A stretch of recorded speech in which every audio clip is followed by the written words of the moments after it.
नमस्कार, मैं हूं पूजा। बिहार न्यूज में आपका स्वागत है। आज है 13 दिसंबर, दिन शनिवार। खबरों की ओर बढ़ने से पहले एक नजर आज की सुर्खियों पर।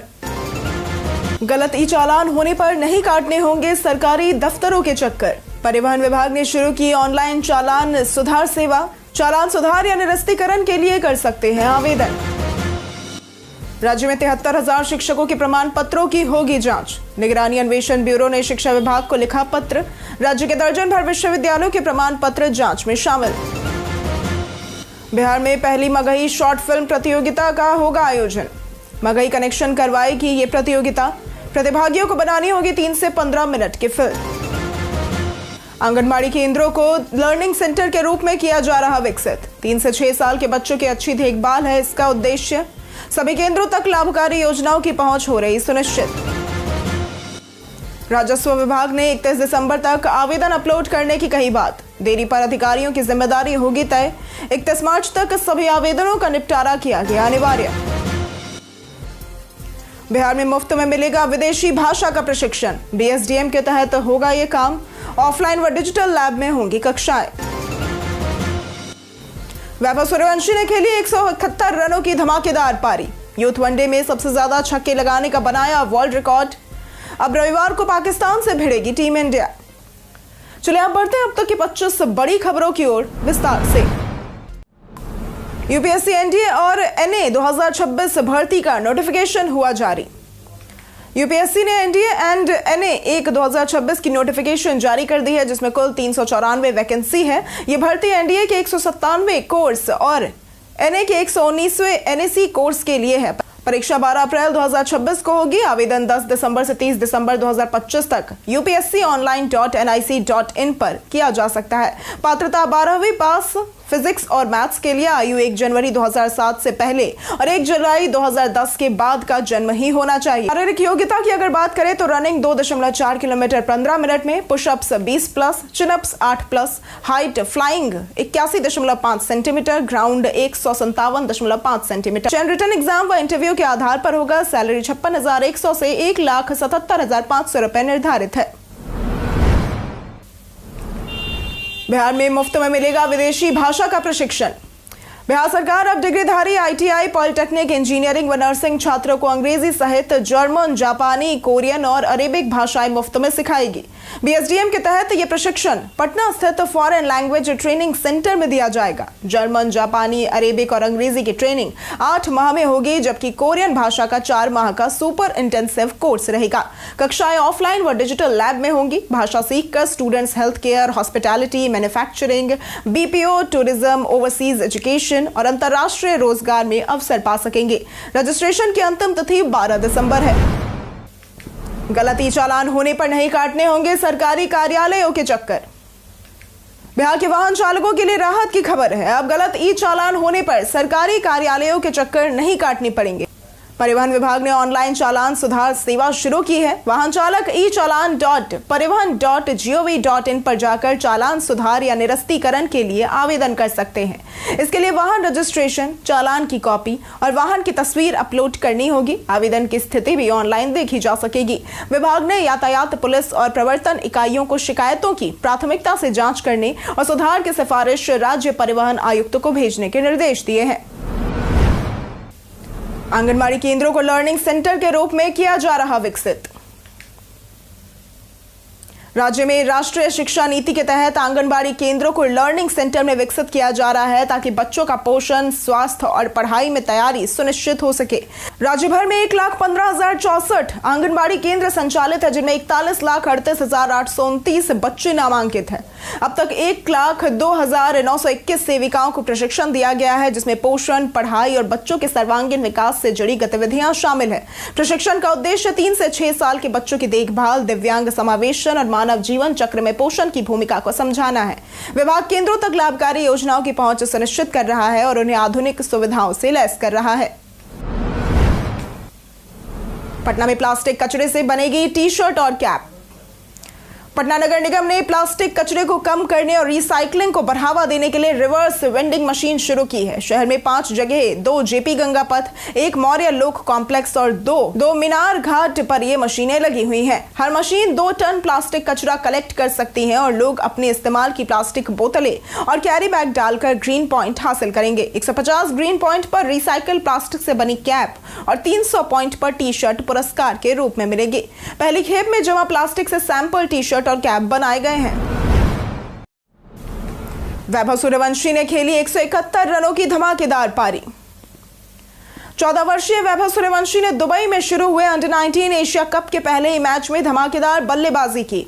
उन्होंने यूएई के खिलाफ सिर्फ 95 गेंदों में 171 रन ठोक दिए, जिसमें 9 चौके और 14 छक्के शामिल थे।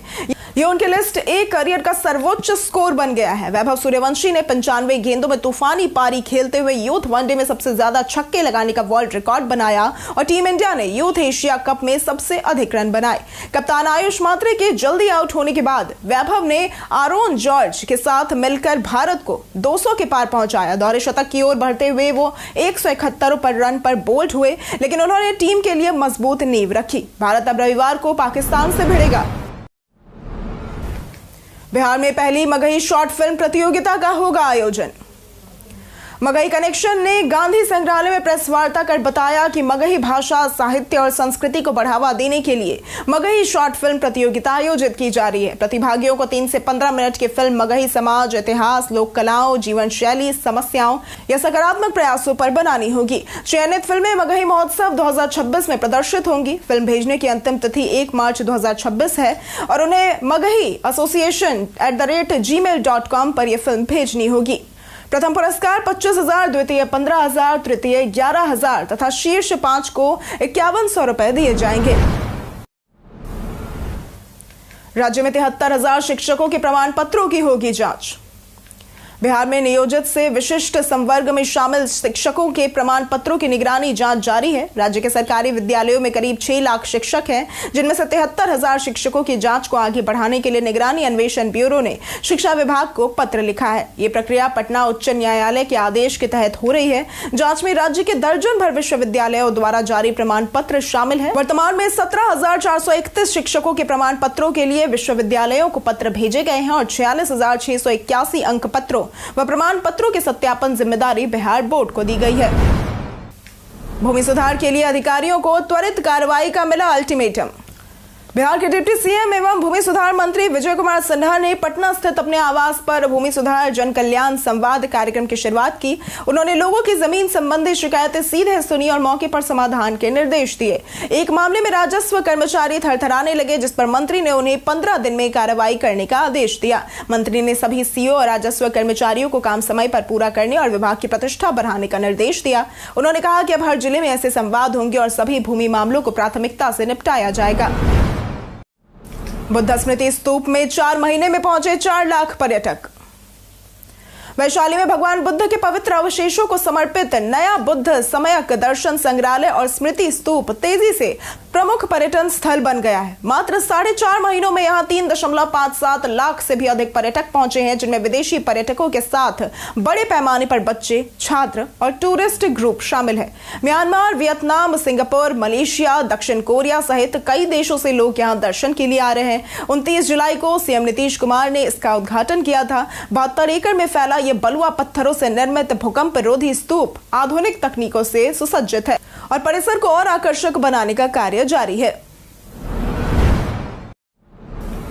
राजस्व विभाग ने 31 दिसंबर तक आवेदन अपलोड करने की कही बात।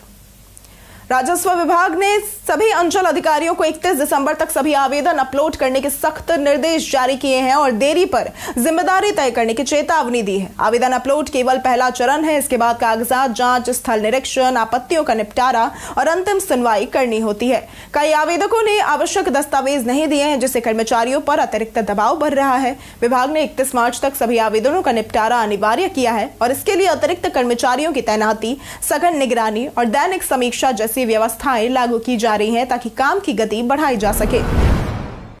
शराब तस्करों की पूरी चेन पर कसा जाएगा शिकंजा। पटना पुलिस ने शराब तस्करी की पूरी चेन का पता लगाने के लिए थाना स्तर पर विशेष टीमें गठित की हैं। पुलिस अभियान तेज कर चुकी है और कंपनी अधिकारियों, डिलीवरी बॉय तथा सप्लाई चेन की जानकारी जुटाई जा रही है। हिमाचल, पंजाब, हरियाणा, झारखंड और उत्तर प्रदेश से सबसे अधिक शराब बिहार में लाई जा रही है, विशेषकर उत्तर प्रदेश के बॉर्डर इलाकों से। पकड़े गए तस्करों से पूछताछ में ये जानकारी सामने आई है। दिशा निर्देशों में जमानत पर छूटे तस्करों से विधिवत पूछताछ, सहयोग न करने वालों की जमानत रद्द और फरार तस्करों की संपत्ति जब्त करने का प्रस्ताव शामिल है। नई शिक्षक तबादला नीति से 6 लाख शिक्षक होंगे लाभान्वित। बिहार शिक्षा विभाग नए साल में शिक्षकों के तबादले की नई समेकित नियमावली लागू करेगा। लंबे समय से स्पष्ट नीति न होने से तबादलों में अव्यवस्था और कोर्ट केस बढ़े थे। लगभग 79,000 स्कूलों के 6 लाख शिक्षक इससे लाभान्वित होंगे। नई नीति में नियुक्ति के 5 वर्ष तक तबादला नहीं होगा, सिवाय गंभीर बीमारी या विशेष परिस्थितियों के। नियमावली कैबिनेट मंजूरी के बाद लागू होगी और आवेदन केवल ऑनलाइन लिए जाएंगे। शिक्षक संघों की आपत्तियों पर संशोधन चल रहा है। स्पष्ट नीति न होने के कारण वर्षों से शिक्षकों के तबादले में मुश्किलें आ रही थी। पंकज त्रिपाठी ने निर्माता बनने के कई किस्से किए साझा। पंकज त्रिपाठी ने परफेक्ट फैमिली के लिए निर्माता बनने और YouTube पर रिलीज का विकल्प चुनने के अपने अनुभव साझा किए। उन्होंने कहा कि निर्माता के रूप में जिम्मेदारी और घबराहट नई थी, जबकि अभिनेता के रूप में प्लेटफॉर्म पर ज्यादा ध्यान नहीं देते थे। ये पहला वेब शो है जो सशुल्क YouTube पर रिलीज हो रहा है। लेखिका पलक भांजरी का डेब्यू है और टीम ने पूरी रचनात्मक स्वतंत्रता बनाए रखने के लिए YouTube चुना है। पहले 2 एपिसोड मुफ्त है, जिसे दर्शक बाकी देखने का विकल्प चुन सकते हैं। पंकज त्रिपाठी का यह मानना है कि यह प्रयोग भविष्य में डिजिटल कंटेंट मॉडल को मार्गदर्शन देगा। अब व्हाट्सएप पर कॉल नहीं उठाने पर भेज पाएंगे वॉइस और वीडियो नोट। व्हाट्सएप ने यूजर्स के लिए कई नए फीचर्स पेश किए हैं। कॉल सेक्शन में अब मिस्ड कॉल पर वॉइस या वीडियो नोट भेजा जा सकेगा। वॉइस चैट में सीधे मैसेज रिएक्शन और ग्रुप कॉल स्पीकर स्पॉटलाइट की सुविधा भी आई है। डेस्कटॉप, मैक और वेब यूजर्स के लिए नया मीडिया टैब उपलब्ध होगा, जिससे चैट्स की सभी फाइलें, डॉक्यूमेंट और लिंक एक ही जगह देखी जा सकेंगी। इसके अलावा स्टेटस और चैनल्स पर सवाल पूछने का फीचर भी आया है, जिससे लोग और ग्रुप एडमिन फॉलोअर्स के साथ इंटरेक्ट कर सकेंगे। ये फीचर से यूजर्स का अनुभव और अधिक सहज और मजेदार बनाएंगे। दरभंगा एयरपोर्ट बनेगा बिहार का नया एविएशन हब। दरभंगा हवाई अड्डा के विकास कार्य एक बार फिर से तेजी पकड़ रहे हैं। लंबित परियोजनाओं में नई टर्मिनल भवन, कैट टू लाइट, एप्रन और टैक्सी वे निर्माण शामिल है। जल संसाधन विभाग द्वारा बांध हटाने का एनओसी मिलने के बाद एयरपोर्ट अथॉरिटी और निर्माण एजेंसियों ने साइट पर काम शुरू कर दिया है। 900 मीटर के कैट टू लाइट इंस्टॉलेशन का अब बाकी काम पूरा किया जाएगा। नाइट लैंडिंग और कम दृश्यता में उड़ानों की सुविधा संभव होगी। टर्मिनल और एप्रन विस्तार से यात्रियों और विमानों की सुविधा बेहतर होगी और दरभंगा हवाई अड्डा बिहार का प्रमुख एविएशन हब बनेगा। बीआरसी डेटा ऑपरेटर 14,000 रिश्वत लेते गिरफ्तार। अकोड़ीगोला बीआरसी का computer data operator Chandan Kumar Sharma को वेतन निर्धारण के नाम पर 14,000 रुपए रिश्वत लेते हुए निगरानी टीम ने गिरफ्तार किया। शिकायतकर्ता मध्य विद्यालय बांका के शिक्षक सुनील कुमार ने आरोप लगाया था कि चंदन कुमार और बीईओ प्रणव कुमार 10 विशिष्ट शिक्षकों से प्रति शिक्षक 1,500 रुपए, कुल 15,000 रुपए की रिश्वत मांग रहे थे।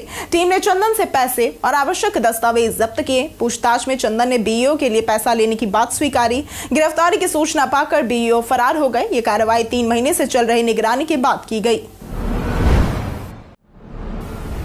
जाने आज कैसा रहेगा बिहार के मौसम का मिजाज। बिहार मौसम सेवा केंद्र ने 14 दिसंबर तक राज्य के कई जिलों में घने कोहरे की चेतावनी जारी की है। पश्चिम व पूर्वी चंपारण, सीतामढ़ी, गोपालगंज, सारण, मधुबनी, दरभंगा, पटना, गयाजी, भागलपुर समेत कई जिलों में सुबह व शाम विजिबिलिटी बहुत कम रहने की आशंका है, जिससे यातायात प्रभावित भी हो सकता है। मौसम वैज्ञानिकों के अनुसार उत्तरी भारत में हवा की दिशा और नमी बढ़ने से कोहरा बन रहा है। वर्तमान मौसम परिस्थितियां अगले कुछ दिनों तक जारी रह सकती हैं और अगले 48 घंटों में कई जिलों में घने कोहरे का अधिक असर देखने को मिलेगा।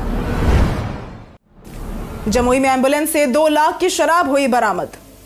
जमुई में उत्पाद पुलिस ने गुप्त सूचना के आधार पर एक एम्बुलेंस जैसे वाहन से 2 लाख रुपए की विदेशी शराब जब्त की। यह शराब झारखंड के देवघर से बेगूसराय ले जाई जा रही थी और वाहन में एक गुप्त तहखाने में छिपाई गई थी। जांच के दौरान एम्बुलेंस का सायरन भी मिला। पुलिस ने देवघर निवासी चंदन कुमार राय को गिरफ्तार किया है। जमुई की झारखंड से सटी सीमा के कारण यहाँ शराब तस्करी की घटनाएं बार बार सामने आती है, जिस पर लगातार कार्रवाई के बावजूद पूरी तरह से रोक नहीं लग पाई है। भीमबांध अभयारण्य विकास को लेकर मांगी गई विस्तृत रिपोर्ट। उप मुख्यमंत्री सम्राट चौधरी ने भीमबांध वन्यजीव अभयारण्य के व्यापक विकास के लिए जल्द विस्तृत परियोजना प्रस्ताव बनाने का निर्देश दिया।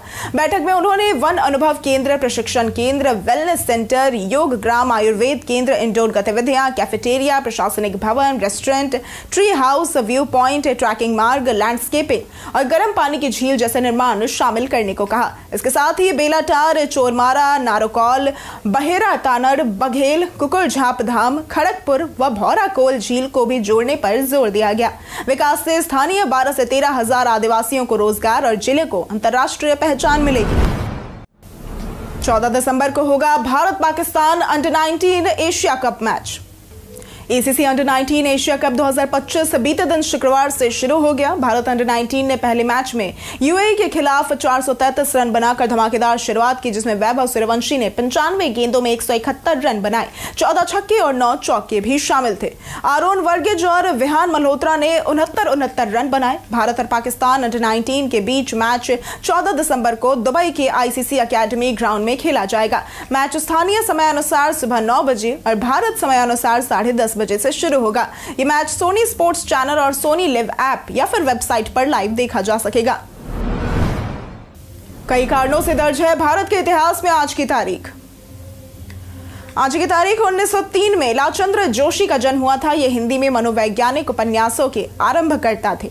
1925 में आज के दिन लक्ष्मी चंद जैन का जन्म हुआ था। ये भारत के प्रसिद्ध अर्थशास्त्री थे।